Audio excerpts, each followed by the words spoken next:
નમસ્કાર મિત્રો, શું તમે એક એવું ગેમિંગ કીબોર્ડ શોધી રહ્યા છો જે દેખાવમાં પ્રીમિયમ હોય, વાયરલેસ હોય, બજેટ ફ્રેન્ડલી હોય? તો આ વિડીયો તમારા માટે છે. આજે આપણે વાત કરીશું ઇવોફોક્સ રોનિન વાયરલેસ મિકેનિકલ કીબોર્ડ. સૌપ્રથમ વાત કરીએ બિલ્ડ ક્વોલિટી. તો બિલ્ડ ક્વોલિટી ખૂબ જ સરસ છે. આ એક 10 કી લેસ કીબોર્ડ વાળું છે, એટલે કે મિકેનિકલ ગેમિંગ કીબોર્ડ છે, જેમાં 10 કી લેસ કી એટલે કે એમાં નંબર પેડનો સમાવેશ થતો નથી. અંદાજિત આનો વેઇટ સમથિંગ 1.50 kg જેટલો છે. ખૂબ જ સરસ બિલ્ડ ક્વોલિટી છે.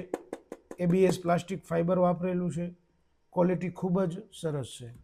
Next, key features and typing experience. Ronin mechanical wireless કીબોર્ડમાં તમને રેડ કી સ્વિચ મળશે. જો ઓડિયો સાંભળવો તમને પસંદ હોય તો રેડ કી અવાજ સાથે એ ટિકિકલ અવાજ કરશે, જેથી તમને ખૂબ જ પસંદ આવશે. ખાસ ગેમિંગવાળા માટે આ budget friendly mechanical gaming keyboard ખૂબ સરસ છે. આની સાથોસાથ આમાં એન્ટી ઘોસ્ટિંગ પણ સપોર્ટેબલ છે, એટલે કે ગેમિંગ કરતાં એકી સાથે તમે ઘણી બધી કી પ્રેસ કરો છો તો એકી સાથે બધી જ કી કામ કરે છે. જ્યારે નોર્મલ કીબોર્ડમાં એક કી દબાવ્યા પછી એકી સાથે બીજી કી પ્રેસ કરો ત્યારે બીજી કી કામ કરતી નથી. અને એન્ટી ઘોસ્ટિંગ સપોર્ટેબલ કીબોર્ડ પણ કહેવામાં આવે છે. Next, connecting and battery features. તો કનેક્ટિંગમાં બાબતમાં આને 5માંથી 5 પોઈન્ટ આપી શકાય એ પ્રકારની કનેક્ટિવિટી આપેલી છે. ઓન ઓફ કરવા માટે અહીંયા સ્વિચ આપેલી છે, ઓન ઓફ. 2, કનેક્ટિંગ માટે 3 બ્લૂટૂથ મોડ આપેલા છે, એક ડોંગલ મોડ આપેલો છે, અને એક વાયરથી પણ તમે ટાઈપ સી કેબલ લગાડી અને તમે કનેક્ટ કરી શકો છો. તો કનેક્ટિંગની બાબતમાં ખૂબ સરસ છે. પ્લસ એપલ સિસ્ટમ સપોર્ટ માટે મેક સપોર્ટેબલ પણ આપેલું છે, એટલે કે જે એપલમાં કમાન્ડ ઓપ્શન જે કી આવે એ કી પણ આપેલી છે. તો એક ઓપ્શન આપેલું છે, ફંક્શન કી સાથે તમે એ કી દબાવો એટલે વિન્ડોમાં સપોર્ટેબલ છે. ફંક્શન કી સાથે તમે એસ કી દબાવો એટલે મેક માટે કમ્ફર્ટેબલ છે.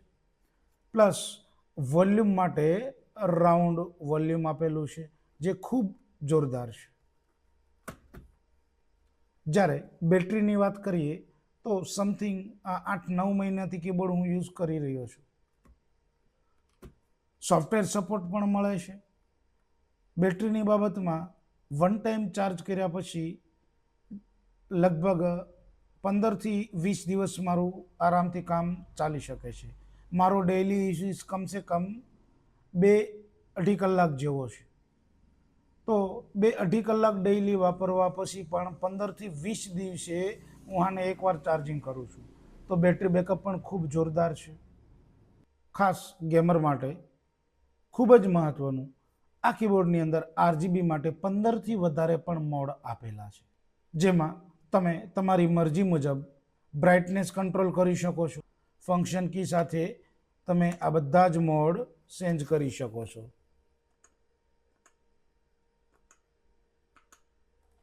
તો નાઇટમાં ગેમિંગ કરતી વખતે આનો લુક એકદમ પ્રોફેશનલ આવે છે. જો તમારું બજેટ ફ્રેન્ડલી હોય, બજેટ ઓછું હોય તો તમારા માટે આ કીબોર્ડ ખૂબ સરસ છે. સમથિંગ આ કીબોર્ડ મને 3400થી 3500ની આસપાસ પડેલું છે.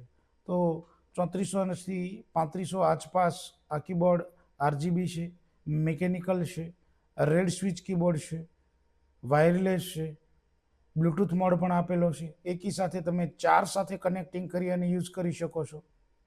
જો ગેમિંગ માટે તમારે કીબોર્ડ લેવું હોય અને બજેટ ફ્રેન્ડલી હોય, જો ઓછું બજેટ હોય તો આ કીબોર્ડ તમારા માટે છે. મારો પર્સનલી ઓપિનિયન ખૂબ સરસ છે.